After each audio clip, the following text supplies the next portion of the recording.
There was a problem there, too, wasn't there, with the future rapid effect system, which is a fancy name for the new armored vehicle, which I think the procurement of that was described as a fiasco. I think it is hard to imagine a worse procurement shambles than the future rapid effect system. Yes, and I agree, if we had progress made on the original timescale for that, some of that equipment and kit would have been available to our troops in Iraq, and certainly in Afghanistan, and we have tried to make good the shortfall by the Urgent Operational Requirement Program, which has certainly produced much better quality, better protected vehicles, but I'm afraid to say they still would not have been of the same level of protection as the future rapid effect system vehicles, so that is, I think, a pretty grim episode, and in my view makes the case for a very urgent reform and shake-up of the equipment procurement function of the Ministry of Defense absolutely essential.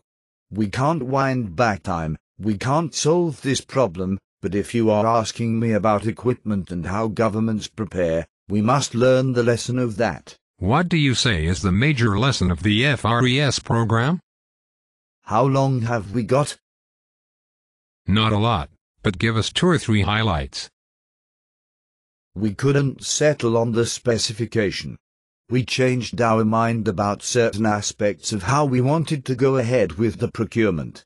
We started, we stopped. There needs to be the much greater clarity, I'm afraid, about equipment specification. I think sometimes we should be prepared to go off the shelf and buy and build up a capability from the existing platform rather than reinvent the wheel, which I am afraid we may have attempted with FRES. People will long argue about the future rapid effect program, but one thing, I am afraid, the one fact people can't argue with is that 10 years into it, we still haven't got a single vehicle. Just go back slowly over the point you were making, which is an important point, about 10 years past. It is an important point. It is very important. So you are basically saying that this has been going on for 10 years and you described this process of not settling on a specification.